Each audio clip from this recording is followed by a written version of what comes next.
Universidad del Pacífico de Chiapas, plantel Tolalá, maestría en Ciencias de la Educación, asignatura Pedagogía. El tema que hoy nos toca abordar es el pensamiento educativo moderno. Y hablando sobre este tema, pues tenemos primero que abordar la evolución del hombre, donde a partir de este acontecimiento que se marca como el sedentarismo, es cuando la persona, el ser humano, empieza a transferir simples saberes de generaciones en generaciones, de comunidades a comunidades, y empieza este compartimiento de conocimientos. Y es ahí donde se inicia con el proceso de enseñanza-aprendizaje. En esta edad se le denomina edad moderna, puesto que comprende el año de 1453, con la caída de Constantinopla, hasta el año 1789, con el fenómeno de la Revolución Francesa, el cual comprende desde el siglo XV hasta el siglo XVIII después de Cristo.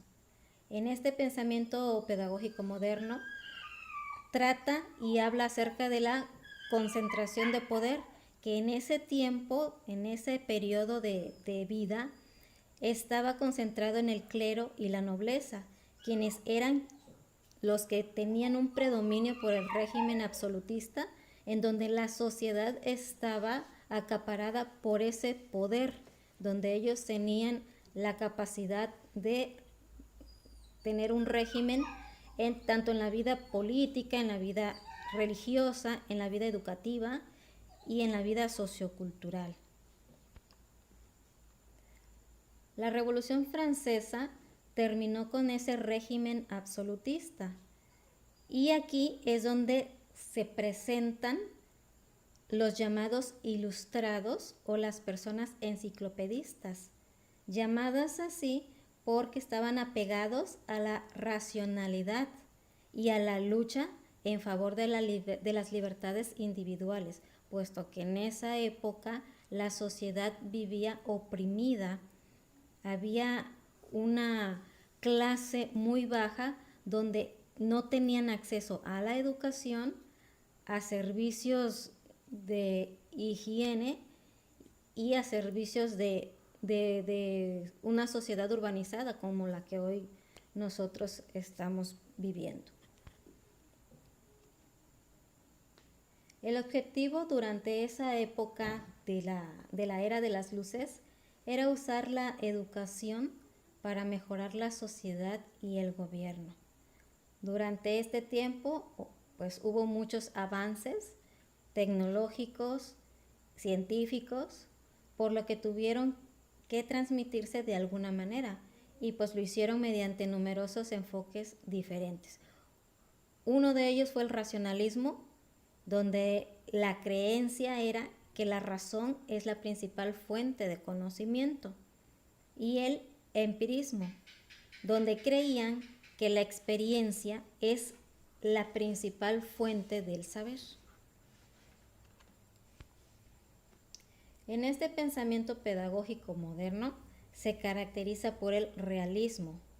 El máximo exponente es Jan Amos Comenius, quien desdeñaba el memorismo y redirigía la experimentación y la manipulación real de la materia.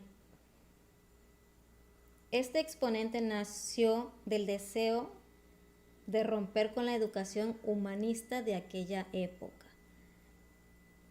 Compartía que las instituciones debían regirse por las leyes de la naturaleza y del método inductivo.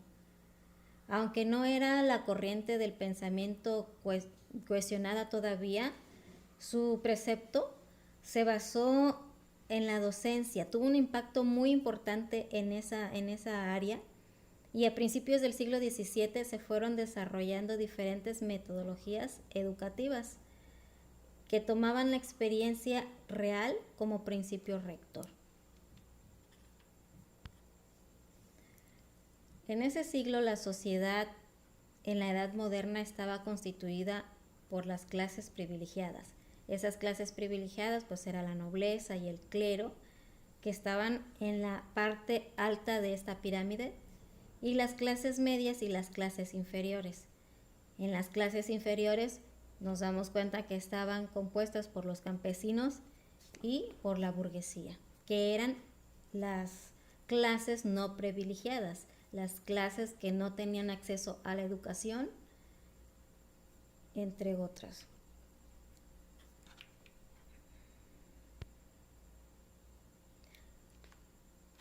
En el siglo XVII se crean las bibliotecas públicas. Se marca la lucha de las clases populares por tener el acceso a las escuelas, en la cual protestantes y metodistas implementan escuelas dominicales, donde tenían acceso gratuito a la educación los niños más pobres, con un modelo educativo real y público, aunque a su vez las escuelas católicas con un método religioso y privado. En estas destacan las que hoy conocemos como La Salle. En la época del pensamiento moderno, hubieron muchos inventos que fueron parteaguas para nuestra actualidad. En esta época se innovaron lo que es la brújula, la cartografía y las armas de fuego. Un invento muy importante que marcó fue la imprenta. Invento que acabó con la Edad Media y dio inicio a la Edad Moderna, pues se produjo un descubrimiento en América, y este invento de la imprenta permitió distribuir el conocimiento a la población en el mundo entero. Hubieron más inventos como maquinarias, donde encontramos la máquina de vapor en el año de 1778 de Watts, el telar mecánico, la desmontadora, el alumbrado público de gas en el año de 1807, el electroimán, la primera fotografía, la locomotora y el telégrafo eléctrico, entre otros más. La educación en la Edad Moderna tuvo muchas aportaciones y muchos desafíos. Se basaba en la repetición y en la memorización de los contenidos, por lo que las aulas no necesitaban mucho acondicionamiento. Eran frías y contaban con poco material. Los ilustradores más importantes en esta época de la pedagogía moderna, encontramos a Jan Amos Comenius, de 1592 a 1670, a Jean-Jacques Rousseau, a Emmanuel Kant y a pedagogos que siguieron las ideas de estos anteriores, como Pestalozzi, Herbat y Froebel. Amos Comenius escribió la Didáctica Magna 20 años después de la publicación de Descartes sobre el discurso del método. Esta fue considerada como un método pedagógico en el que enseñaba con rapidez, con una economía de tiempo y sin fatiga. Se le conoce como el precursor de los jardines de niños y el primero en utilizar materiales audiovisuales, ilustrando libros de texto con el fin de hacer más atractivo el proceso de aprendizaje, creando así una relación entre la información adquirida y la realidad.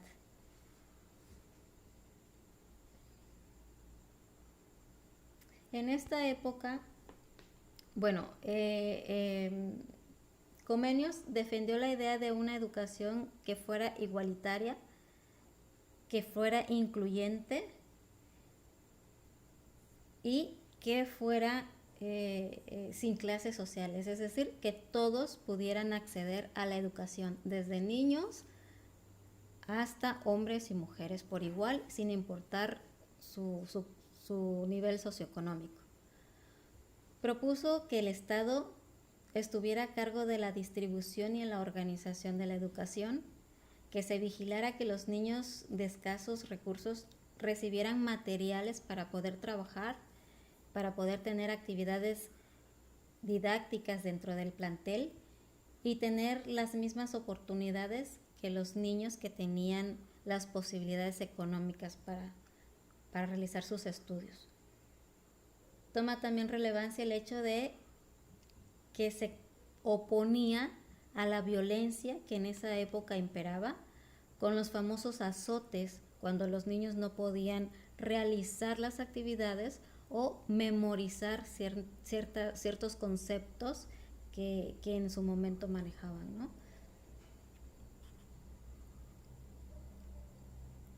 Había un utensilio que utilizaban para poder precisamente darles los azotes, se llamaba palmeta. Era una palanca, ya sea redonda o cuadrada, que tenía orificios, y con este artefacto, los docentes les daban azotes a los niños como castigo por no poder aprender o por no poner atención en la clase. Comenio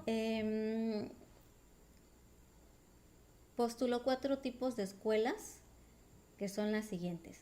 La escuela materna la dirigió de los 0 a los 6 años, donde cultivaban los sentidos y enseñarían a que los niños pudieran hablar. La escuela elemental o vernácula comprendía desde los 6 años a los 12, desarrollando aquí la lengua materna, obviamente, la lectura, la escritura, incentivando la imaginación y la memoria. Además, les enseñaban canto, tenían ciencias sociales y aritmética. La escuela latina o gimnasio comprendía de los 12 a los 18 años y estaba destinado para el estudio de las ciencias. Por último, Comenio estratificó la escuela como la universidad o academia, que comprendía de los años 18 a los 24 años de edad, en la que estaba recomendada para las personas que tenían trabajos prácticos y que debían realizar viajes. Aquí solo podían ingresar únicamente las personas que fueran capaces de poder realizar estas actividades y que tuvieran las capacidades para poder realizarlas. Por otro lado, el ilustre Rousseau es el precursor de la escuela nueva que comienza en el siglo XIX y que tuvo un gran auge y un éxito a mitad del siglo XX, estando presente a la fecha, hasta nuestra actualidad. Rousseau divide la educación en 3 momentos, que es la infancia, la adolescencia y la madurez, y las llama de esta manera. La infancia le correspondería la edad de la naturaleza, que corresponde de los 0 a los 12 años. La adolescencia se le llamaría la edad de la fuerza, la edad de la razón y de las pasiones, correspondiendo los 12 a los 20 años, y la edad de la sabiduría le correspondería a la madurez, cuando el ser humano cumple los 20 hasta los 25 años. Rousseau dio importancia al infante o al niño y no lo vio como un adulto pequeño. Hizo hincapié en la importancia de motivar a desde el nacimiento para que aprendiera y no adquiriera malos hábitos que lo fueran acompañando o repitiendo hasta la edad adulta. Se pronunció en contra de los estudiantes que estuvieran subordinados a los maestros y que estuvieran con un modelo de memorización como aprendizaje. Otro pensador fue Pestalozzi. Él buscaba la reforma de la sociedad a través de clases populares, creó el Instituto para Niños Huérfanos de Clases Populares, impartiendo educación en contacto con el ambiente inmediato. Su objetivo y su idea era que menos adquisición con el conocimiento y que los estudiantes tuvieran más desarrollo psíquico sobre sí mismos. Argumentaba que los niños no debían ser educados bajo conocimientos impuestos y construidos previamente, sino que debían de ser libres para poder desarrollar y perseguir sus intereses y realizar sus propias deducciones, conclusiones. En el caso de Herbart, fue considerado uno de los pioneros de la psicología científica. Él, en el proceso de enseñanza, postuló 4 pasos formales. El primero era la etapa de la claridad, el segundo lo denominó como la etapa de la asociación, etapa de la ordenación sistemática el tercero, y como cuarto la etapa de la aplicación. En su propuesta pedagógica dice que el docente debe de funcionar como un artista, que debe ser capaz de despertar en el alumno el interés para que éste pueda adquirir aprendizaje y procesarlo. También mencionaba que ese docente debería de corregir al alumno, pero con una actitud empática, con una actitud de amabilidad, enseñándoles el buen uso de la libertad, pero que tuvieran la importancia del orden. Froebel fue otro pedagogo importante de este siglo XVIII, el cual consideraba que el desarrollo infantil tenía dependencia del juego como actividad espontánea, puesto que era importante para el desarrollo múltiple del niño. Daba importancia central al valor de la expresión corporal, al dibujo, a los juguetes, al canto y al lenguaje. Froebel abrió la primera institución preescolar bajo el nombre de Institución de Juego y Ocupación, en el año de 1840, tomando el nombre de Kindergarten, debido a que Kinder se refiere a niños en el idioma alemán. En el año de 1881, como dato curioso aquí en nuestro país, el Porfiriato fundó los primeros jardines de niños en México, denominados como escuelas de párvulos o kindergarten en un contexto urbano. Froebel inventó diversos juguetes en base a un material que tenían en esa época, puesto que no existía el plástico. Entonces fueron juguetes de madera donde los niños podían manipular y podían hacer actividades de construcción y de engranaje. Estos juguetes, estos libros, este material recreativo fueron ideados para que los niños lo manipularan y pudieran adquirir un aprendizaje más lúdico y didáctico.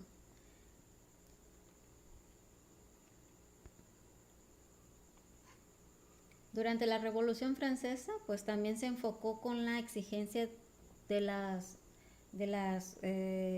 niveles populares del sistema educativo, en el cual la Asamblea Constituyente elaboró varios proyectos de reforma escolar, en donde el proyecto importante fue el de Condorcet en el año de 1743. Propuso la enseñanza universal como medio para eliminar la desigualdad. Condorcet fue otro importante personaje que demostró ser eficiente defensor de la educación femenina, ya que él consideraba que las mujeres eran unas maestras naturales en el cuidado y en la crianza de sus propios hijos. La Revolución Francesa intentó plasmar al estudiante o al educando a partir de la conciencia de clases que era él un centro de contenido programático. Y pues la burguesía tenía claro qué era lo que quería y qué era lo que necesitaba dentro de la educación. Y pues necesitaba trabajadores que fungieran como ciudadanos participantes de esa sociedad, que tuvieran una sociedad libre y democrática en donde ellos pudieran ser parte activa de este movimiento, teniendo acceso a la escuela y teniendo derechos como los tenían las personas del clero y de la nobleza también.